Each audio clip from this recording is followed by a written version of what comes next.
آپ سن رہے ہیں کتاب Hind Pak diary, sub heading پیغام عمل۔ آزادی کے بعد ہندوستان میں جو نئے مسائل پیدا ہوئے ان میں سے غالباً سب سے زیادہ سنگین مسئلہ یہ تھا کہ ہندوؤں اور مسلمانوں کے درمیان وہ انٹر ایکشن تقریباً ختم ہو گیا جو آزادی سے پہلے کے دور میں بڑے پیمانے پر جاری تھا۔ اس کے نتیجے میں یہ ہوا کہ ملک کے دونوں بڑے فرقے ان مواقع سے محروم ہو گئے جب دونوں کے درمیان نارمل فضا میں اختلاط ہو اور دونوں ایک دوسرے سے فائدہ اٹھاتے ہوئے نئے ہندوستان کی فضا میں تعمیر کے لیے متحدہ کوشش کر سکیں۔ یہ بلا شبہ بے حد سنگین واقعہ تھا اور اس کے دور رس نتائج برآمد ہوئے۔ آزادی کے بعد ملک میں ایک نئی بات یہ ہوئی کہ ہندوؤں کے وہ انتہا پسند طبقے ابھر آئے جو اس سے پہلے بڑی حد تک دبے ہوئے تھے۔ یہ واقعہ ہندو مسلم اتحاد کی راہ میں فیصلہ کن رکاوٹ بن گیا۔ مسلمانوں اور ہندوؤں کے دھارے ایک دوسرے سے بڑی حد تک الگ ہو گئے۔ اس کا نقصان بیک وقت دونوں فرقوں کو پہنچا، ہندوؤں کو بھی اور مسلمانوں کو بھی۔ نئے ہندوستان میں جب مسلمانوں کا معاملہ ہندوؤں سے پیش آیا تو انہوں نے محسوس کیا کہ یہاں دو قسم کے ہندو پائے جاتے ہیں۔ مسلمانوں کی نسبت سے ان دونوں قسم کے ہندوؤں کو الگ الگ نام دیا جائے تو وہ یہ ہوگا: نو پرابلم ہندو اور پرابلم ہندو۔ مسلمانوں نے محسوس کیا کہ نو پرابلم ہندوؤں سے تو وہ بآسانی ملنے جلنے کا سلسلہ قائم رکھ سکتے ہیں، مگر پرابلم ہندو سے بظاہر اس قسم کا سلسلہ قائم رکھنا موجودہ حالت میں سخت مشکل ہے۔ آزادی کے بعد مسلمانوں کے درمیان جو قیادت ابھری اس نے اس مسئلے کا حل یہ سمجھا کہ نو پرابلم ہندوؤں سے تعلقات بڑھائے جائیں اور ان کو لے کر پرابلم ہندوؤں کا مقابلہ کیا جائے۔ اس نظریے کے تحت مسلمانوں میں کئی قیادتیں ابھریں اور کئی تحریکیں اور تنظیمیں برپا ہوئیں۔ ان شخصیتوں اور تحریکوں کے پرشور عمل کا سلسلہ تقریباً 40 سال تک جاری رہا، مگر نتیجہ بالکل برعکس نکلا۔ 20ویں صدی کے آخر میں پہنچ کر پرابلم ہندوؤں نے 1947 کے مقابلے میں 100 گنا زیادہ طاقت حاصل کر لی۔ وہ ملک کے اکثر اجتماعی اداروں میں داخل ہو گئے، انہوں نے مرکزی اور ریاستی سطح پر اپنی حکومت بنا لی، وغیرہ۔ نو پرابلم ہندوؤں کو لے کر پرابلم ہندوؤں کا مقابلہ کرنا ایک غیر فطری اور ایک غیر حکیمانہ نظریہ تھا۔ یہ ایک منفی نقطہ نظر ہے اور منفی نقطہ نظر کے تحت کی ہوئی کوئی بھی کوشش کبھی مثبت نتائج پیدا نہیں کر سکتی۔ مثبت نتیجہ ہمیشہ مثبت جدوجہد کے ذریعے حاصل ہوتا ہے، نہ کہ منفی جدوجہد کے ذریعے۔ اس نقطہ نظر کا مزید نقصان یہ ہوا کہ ہندوستان کے مسلمان عملاً اس ملک میں ایک احتجاجی گروہ بن کر رہ گئے۔ مذکورہ نقطہ نظر عین اپنی فطرت کے مطابق احتجاج اور شکایت کا ذہن پیدا کرتا ہے، اور یہی مسلمانوں کے ساتھ ہوا۔ ان کا ہر اخبار ایک احتجاج نامہ بن گیا، ان کے جلسے احتجاجی جلسوں میں تبدیل ہو گئے، ان کے درمیان ایسے لوگ قائد بن کر ابھرنے لگے جو اپنے پرشور الفاظ کے ذریعے مسلمانوں کی احتجاجی نفسیات کو تسکین دے سکتے تھے۔ احتجاج یا شکایت دل کی بھڑاس نکالنے کا دوسرا نام ہے۔ نئے ہندوستان میں یہاں کے مسلمانوں کا اصل مسئلہ یہ نہیں تھا کہ وہ کسی نہ کسی طرح اپنے دل کی بھڑاس نکالیں، وہ اپنے اندر پائے جانے والے غم و غصہ کے لیے ایک لفظی نکاس پا لیں۔ اس ملک میں مسلمانوں کو ایک تخلیقی کردار ادا کرنا تھا اور ملک کی قسمت بنانے میں اپنا وہ تاریخی حصہ ادا کرنا تھا جو قانون فطرت کے تحت کسی زندہ اقلیت کے لیے مقدر ہے۔ انگریز مورخ آرنلڈ ٹوائن بی نے اپنی کتاب اسٹڈی آف ہسٹری میں اقلیتوں کے اس رول کا تفصیل کے ساتھ ذکر کیا ہے۔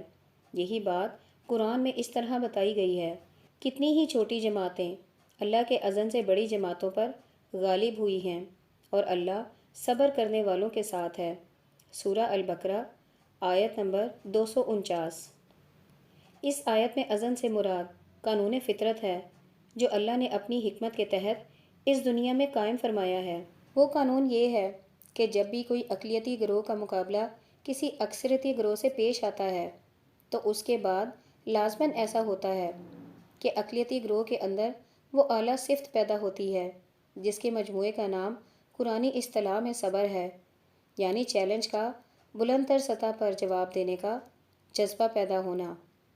اس طرح چیلنج اور رسپانس کا میکنزم اقلیتی گروہ کے اندر نئی اور تخلیقی صفات پیدا کرتا ہے۔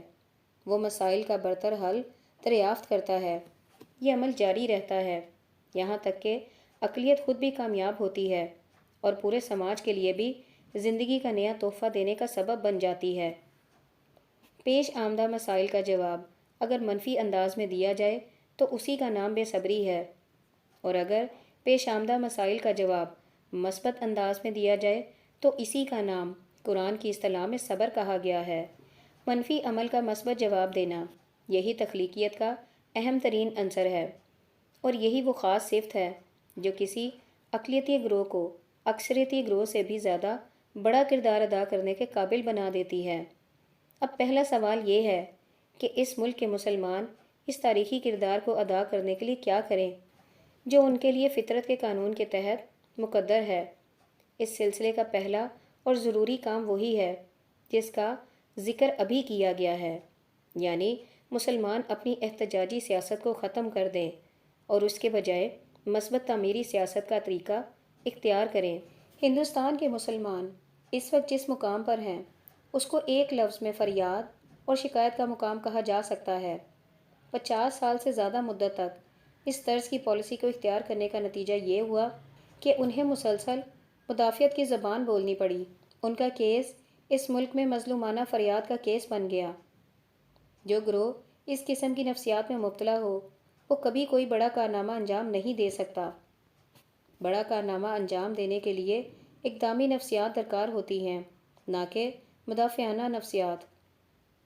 خوش قسمتی سے اس ملک میں وہ اسباب اور مواقع پوری طرح موجود ہیں جو مسلمانوں کو مدافعانہ مقام سے اٹھا کر اقدامی سطح پر پہنچا دیں۔ اس معاملے میں مسلمانوں کو صرف یہ کرنا ہے کہ وہ مواقع کو جانیں اور ان کو بھرپور طور پر استعمال کریں۔ مسلمانوں کو مظلومانہ پوزیشن سے اٹھ کر اقدامی پوزیشن تک پہنچنے کے لیے کیا کرنا ہے؟ اس سلسلے میں پہلا کام یہ ہے کہ اس رکاوٹ کو درمیان سے ہٹا دیا جائے جو ہندوؤں اور مسلمانوں کے لیے بڑے پیمانے پر میل جول میں حائل ہے۔ وہ ہے ملکی اجتماعی سرگرمیوں میں بھارتیہ سنسکرتی کو غیر ضروری طور پر داخل کرنا۔ مسلمانوں کو یہ کرنا ہے کہ وہ پرامن اور حکیمانہ جدوجہد کے ذریعے برادران وطن کو اس پر راضی کریں کہ وہ اپنی قدیم سنسکرتی کو صرف اپنے ذاتی دائرے میں محدود رکھیں، وہ اس کو اجتماعی پروگراموں یا سماجی سرگرمیوں میں دخیل نہ کریں۔ جس دن ایسا ہوگا اسی دن اپنے آپ ہندوؤں اور مسلمانوں کے درمیان انٹریکشن بڑھ جائے گا اور وہ مشترکہ جدوجہد وجود میں آ جائے گی جس میں دونوں فرقے مل کر ہندوستان کی تعمیر میں اپنا حصہ ادا کریں۔ جب یہ واقعہ پیش آئے گا تو اس کے بعد خود قانون فطرت کے تحت ایسا ہونے لگے گا کہ جو مسلمان کے پاس ہے وہ اس کو ہندوؤں تک پہنچائیں گے، اور جو ہندوؤں کو حاصل ہے اس کے ثمرات مسلمانوں تک پہنچیں گے۔ اس مشترکہ عمل کے نتیجے میں اپنے آپ ایک نیا کلچر ابھرے گا، نئی زندگی تشکیل پائے گی۔ اس کے بعد اپنے آپ ایک نیا نظام بنے گا جو ہندو اور مسلمان دونوں کے لیے مفید ہوگا۔ اس تاریخی عمل کو ظہور میں لانے کے سلسلے میں دونوں ہی فرقوں کی اہم ذمہ داریاں ہیں۔ ہندو فرقے کو یہ جاننا ہوگا کہ وہ کسی انسانی گروہ سے تو لڑ سکتا ہے مگر وہ فطرت سے نہیں لڑ سکتا۔ بھارتیہ سنسکرتی کو ملکی اجتماعی زندگی میں شامل کرنے کا منصوبہ اصلاً کسی انسانی گروہ کے خلاف نہیں، وہ فطرت اور تاریخ اور عالمی رجحان کے خلاف ہے۔ اس بنا پر وہ یقینی طور پر ناقابل عمل ہے۔ میں ایک بار مہاراشٹر کے ایک شہر میں گیا۔ وہاں ایک ہندو اور ایک مسلمان سے ملاقات ہوئی۔ دونوں کے درمیان پہلے دوستی تھی، اس کے بعد دونوں میں ایک خاص مسئلے میں نزاع ہو گئی۔ مہینوں کی کوشش کے باوجود جب یہ نزاع ختم نہ ہوئی تو ہندو نے مسلمان سے کہا کہ آؤ ہم اپنے اختلاف کو بازو میں رکھ دیں اور بقیہ امور میں مل جل کر کام کریں۔ اسی قسم کا ایک قصہ بمبئی میں پیش آیا۔ یہاں ایک مسلمان اور ایک یہودی کے درمیان تجارتی اشتراک ہوا۔ یہودی نے پہلے ہی دن اپنے مسلم پارٹنر سے کہا کہ دیکھو تمہارے اور میرے درمیان تجارتی معاملات میں کوئی اختلاف نہیں، البتہ ایک مسئلہ ایسا ہے جس میں میرے اور تمہارے درمیان اتفاق نہیں، وہ اسرائیل کا مسئلہ ہے۔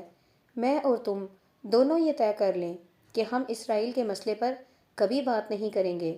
چنانچہ ایسا ہی ہوا، اور یہودی اور مسلمان کا یہ تجارتی اشتراک نہایت کامیاب رہا۔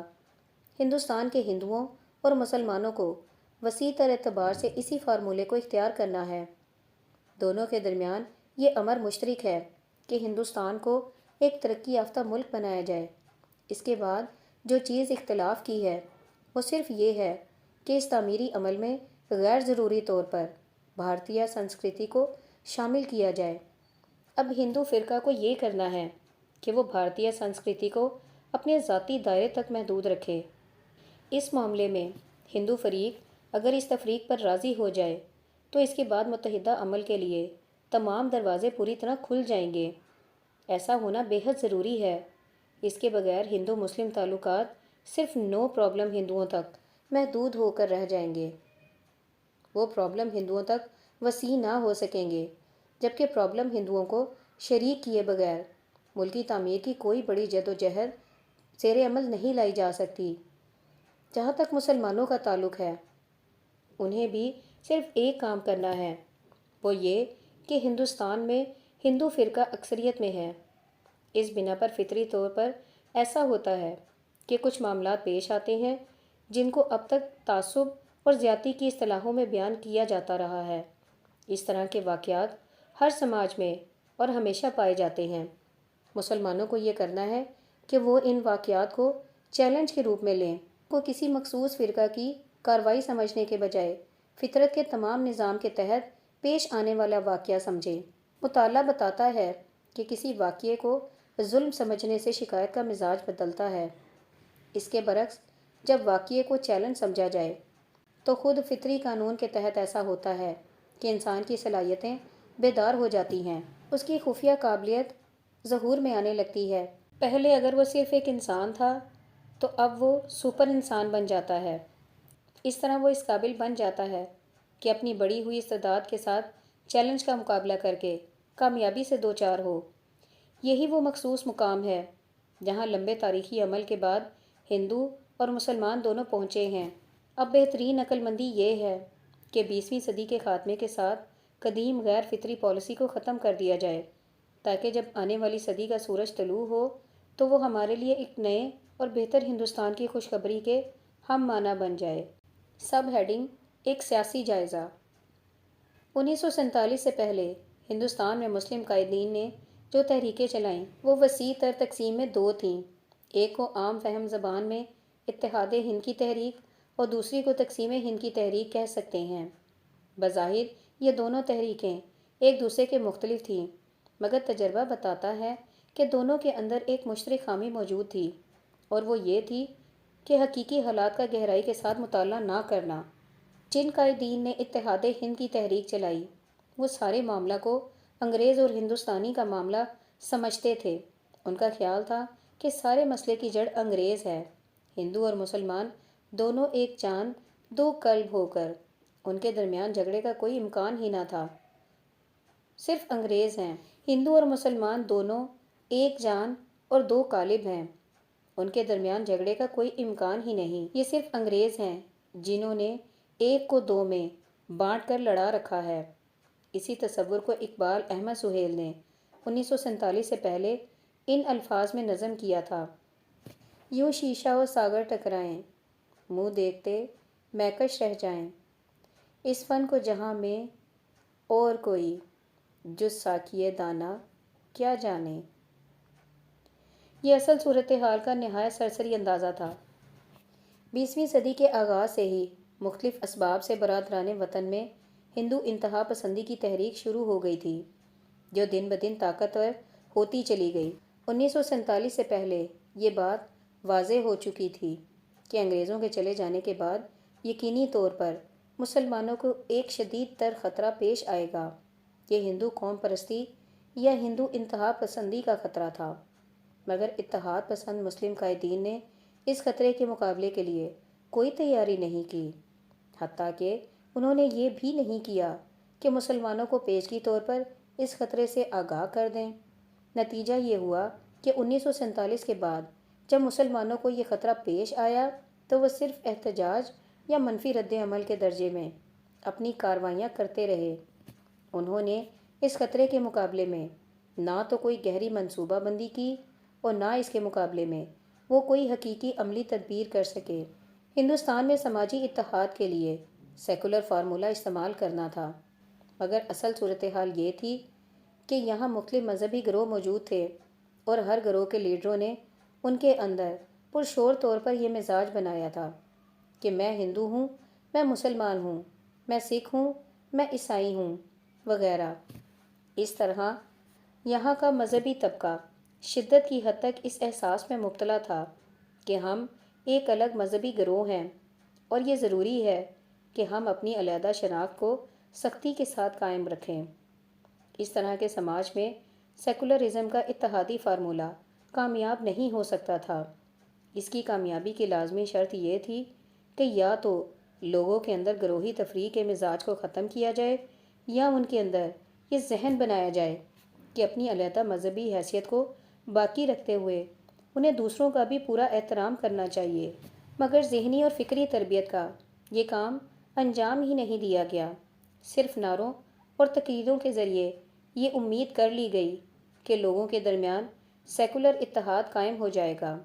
حقیقی حالات کے اعتبار سے یہ ناممکن تھا، اس لیے وہ حاصل بھی نہ ہو سکا۔ یہی معاملہ نئے مسلم ملک پاکستان میں ایک اور شکل میں پیش آیا۔ جس خطے میں پاکستان بنا وہاں مختلف بنیادوں پر زبردست گروہی احساسات موجود تھے۔ یہاں کے لوگ انہی احساسات میں جی رہے تھے۔ میں بنگالی ہوں، میں پنجابی ہوں، میں سندھی ہوں، میں بلوچی ہوں، میں سنی ہوں، میں شیعہ ہوں وغیرہ۔ ان تفریقی احساسات کو ختم کرنے یا ان کو غیر مؤثر بنانے کی کوئی کوشش نہیں کی گئی، البتہ یہ کوشش کی گئی کہ نعروں اور تقریروں کی دھوم کے ذریعے اسلام کو پورے ملک کے لیے اتحاد کی اساس بنا دیا جائے۔ عالمی اسباب میں ایسا ہونا ممکن نہ تھا، اس لیے وہ کامیاب بھی نہیں ہوا۔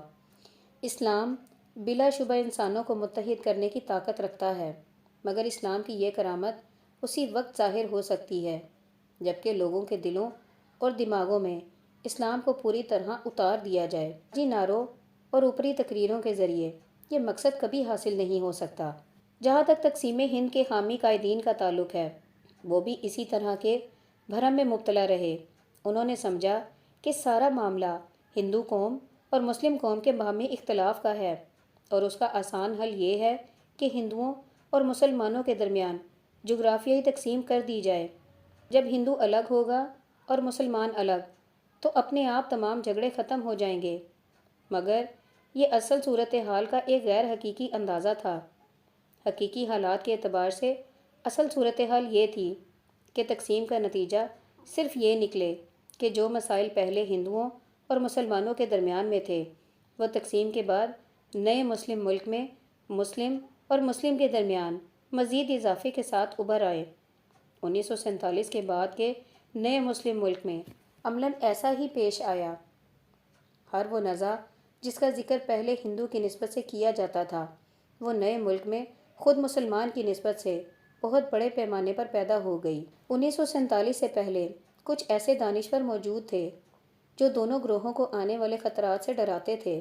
اتحاد ہند کے قائدین کو ہندو انتہا پسندی کے خطرے سے اور تقسیم ہند کے قائدین کو خود مسلمانوں کی نسل پسندی اور علاقہ پسندی کی ذہنیت سے، مگر دونوں گروہوں نے اس انتباہ کو نظر انداز کیا۔